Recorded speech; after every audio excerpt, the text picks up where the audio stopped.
So, what exactly is the board of directors? Okay? The board of directors basically is that entity that's making all of the decisions for the nonprofit. So nothing is happening unless that board of directors is giving its stamp of approval on anything that goes on. So your mission statement, basically everyone that's going to have any type of leadership position within the church, meaning the board, the officers, should know what the purpose is, okay? The purpose is to win souls to Christ. The purpose is to save the lost. The purpose is to spread the gospel.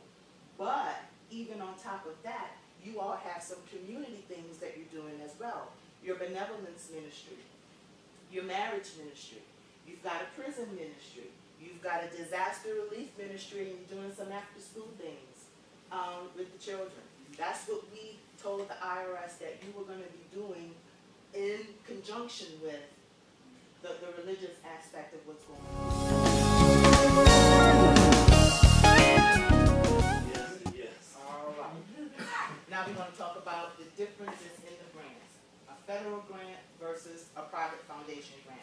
We're going to do the federal grant first because that's what's going to give you the most headache.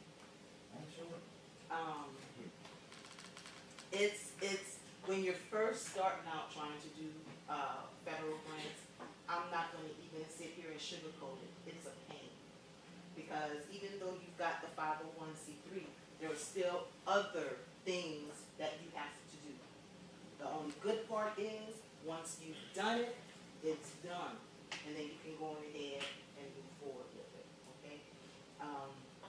Just keep in mind that if you want Uncle Sam's money, you got to do what Uncle Sam said.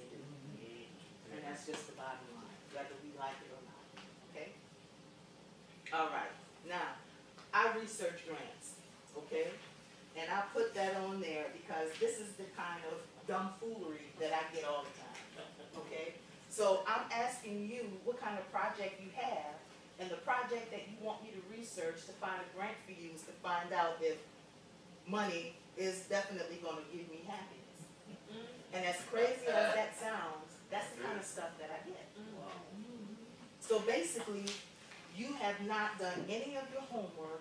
How can I research a grant for you if you don't even know what you need the grant for? Okay?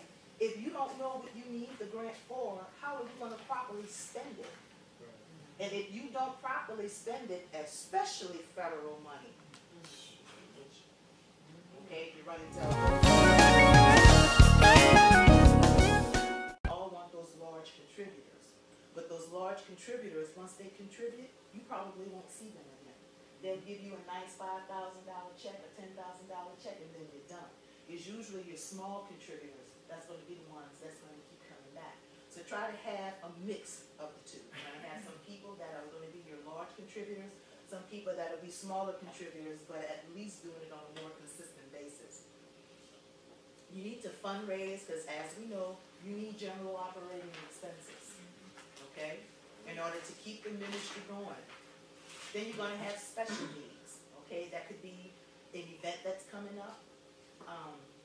And don't you know that those fundraising dollars that you get can go toward whatever you want it to go toward?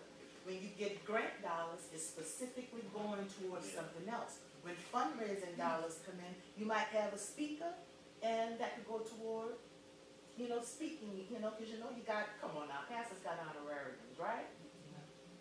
You might have to fly them in, you might have to get them to stay at a hotel. I'm just saying, right?